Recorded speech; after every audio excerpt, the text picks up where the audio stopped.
Hello there, welcome to Craft with Fee and welcome to this week's little challenge. Today we're going to be making a little keyring fob.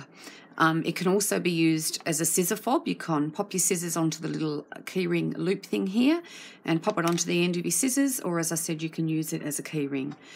It gives you the opportunity to fussy cut a little bit of your fabric if you want to, and we're going to show you how to do that in this video, but it's a very, very quick project, one you can use your scraps for. So let's get started. So we're going to use the same template that we used last week. So you need to cut 2 cardboard 1-inch hexagons, and as I said, it's the same template that we used for our project last week, and you need to cut them on a card weight cardboard.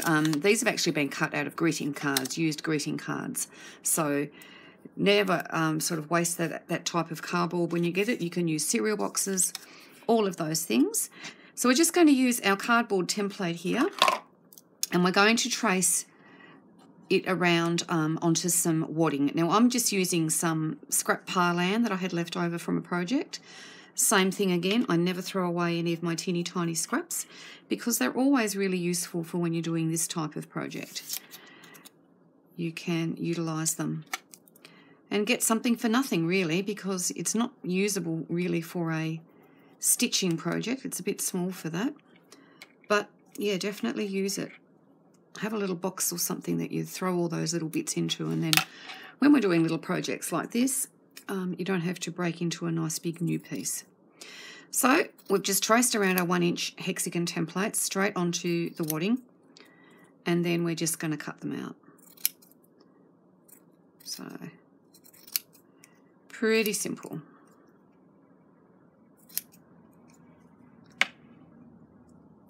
Now my fingers, I've already made one, as you can see. I showed you the one I've made. I got glue all over my fingers because we're going to use glue again, girls. And even though I've tried to get the glue off them, I've still got a bit on me, unfortunately.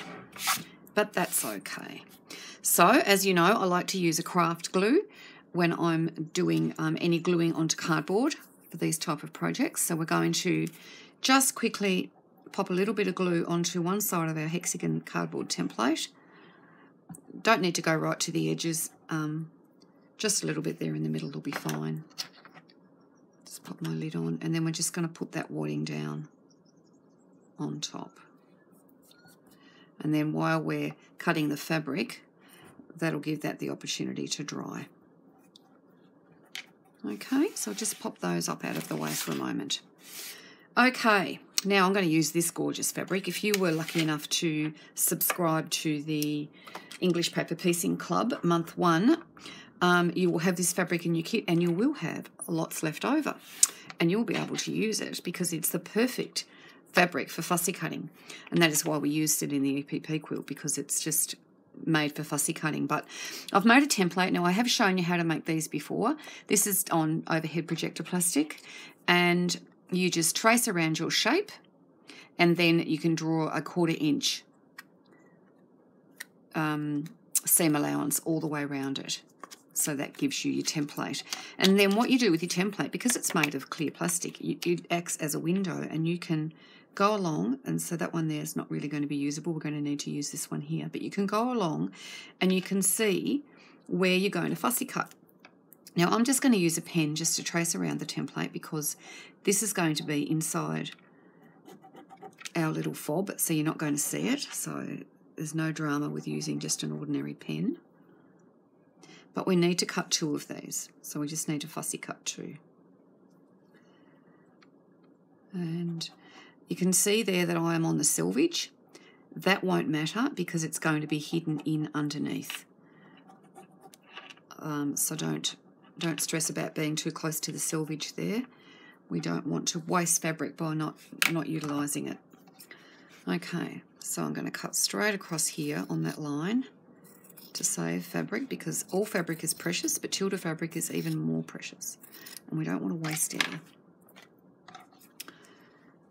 Okay, I just love this print. This is from the Happy Campers range.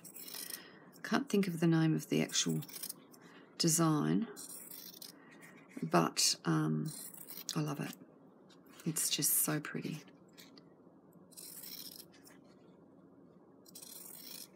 Mary Lou, actually, that rings a bell. Maybe it's called Mary Lou. I'm not sure. Okay, so we've got our 2 little hexagons there, cut out and ready to go. So you're also going to need one of these little key ring. I think they're called a split ring. Now, you don't necessarily have to get these from a craft store. You can buy them at a hardware store. They're actually a hardware item. Now, the measurement of the key ring size ones are 3/4 of an inch, which is around about 2 1/4 centimetres. So if you're in Australia, Bunnings, I know that your Bunnings definitely stock them. But you can buy them from a craft store as well. And then you're going to need a piece of ribbon. Now, you can make this fob as long as you like. The piece that I'm using is going to be about 12, 13 centimetres. I'm using a white 1/4 inch seam binding. This one's a Stamping Up product, but you can buy seam binding from lots of different places. I love the look of seam binding because it gets that crinkly look to it. So, okay, so this is all of the items here that we need to finish, along with a bit of needle and thread. So, as in all the other little cardboard bits that we've done in the past on the group, we are now going to glue this over. So centre your hexagon, and I can see there for some reason my wadding is poking out over. I must have stretched it as I glued it down, but you can just give it a haircut if the same things happen to you. Maybe I haven't put it on straight. That's also a possibility, I suppose. There we go. A little haircut. No harm done. Okay, so I just want to see which way my pattern is going to make sure that I'm getting it right. Although the hexagon's the same all the way around, it's probably not going to matter, but that's just what I like to do. Now, as in previous videos when we're using cardboard like this, I like to put my glue down and then I like to give it a little bit of time to set before I start folding it over. And I probably put a little bit too much glue on this, but anyway. So once you've given it a couple of minutes, then you can start to press it down. You see how that just lifted back there? That means that my glue's not tacky enough. You can use a high tack glue if you have any. I just don't have any because that is the best. But anyway. Now, it is always good to have a baby wipe or something handy when you're using glue because, let's face it, it's a messy job. And we don't want to get glue all over our work and we don't want to get glue all over our workspace. Okay, so I'm just going to pop some glue on that side and on the opposite side as well. So we like to work from opposite sides. That gives you the proper tension on the front of your hexagon. So you can see there I've got it nice and taut. And so now we're just going to fold that over there. Hello, Marlo. I've got a helper. We have quite a few cats, pet cats, but Marlo is our resident talker. He loves a natter.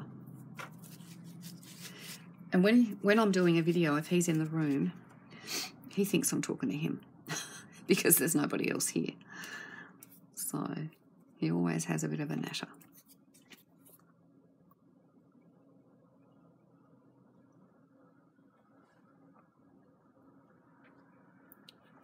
Okay. So we'll just give that a few seconds just to start to go off, I suppose is the word. You can see all the glue all over my fingers. I've had a real glue fest today.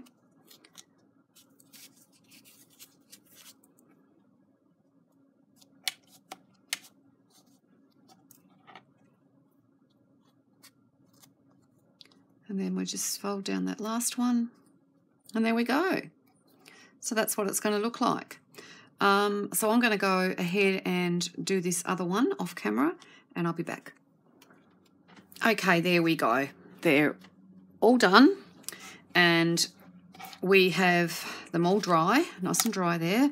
So we've got our piece of ribbon and we have our little split ring there. So we're going to get our glue again. Turn over one of our hexagons, and make sure that you can see where the top is. So this is going to be the top here. And spread a bit of glue around. And we're going to pop one end of our ribbon into the glue. We're going to thread our split ring on. Make sure that your ribbon stays nice and flat. So turn around, there you go. And then we're going to pop the ribbon back down over the top there like that. Okay, so then we're going to put some more glue just in the middle part of that hexagon. We don't want it near the edges too much because we're going to sew it, and we don't want to be sewing through glue. Make sure that you've got your hexagon the right way up that you want it. So make sure that your pattern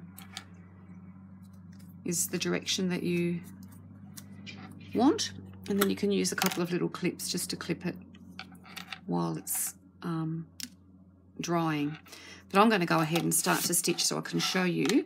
So what I did on the last one was I started stitching. I got a piece of bottom line thread threaded into my needle with a knot in the end, and I'm just going to start on one side of the ribbon, and I just am doing a whip stitch. So I'll just hide that knot. I can pop that up there for you so you can see a little bit better. And we're just going to go from one side directly across to the other, and we're going to do that all the way around. I've managed to get my ribbon. I do this every single time I'm on video. It's because I don't have it close enough to my face. I can't see what I'm doing. Oh my goodness. Okay, I'm going to hop that there out of the way. There we go. Goodness me. So we're just going to go all the way around with a whip stitch, nice and tight. Keep your pressure on it so that you're getting it nice and tight. And you'll see it come together really, really easily. So let me just bring that other one back in here for you, and you can see here the stitching is nice and tight all the way around, and that's what holds it together. Now, of course, you can use some of your beautiful treasured Tilda stash. You could also use doilies. I've done this one here with a vintage doily. The possibilities for this little project are endless. As you can see, I've made this one a tad longer. You can do the same thing. So I hope that you enjoy making this gorgeous little fob. I can't wait to see them all in the group again this week. Thanks for watching. I'll catch you next time. Bye for now.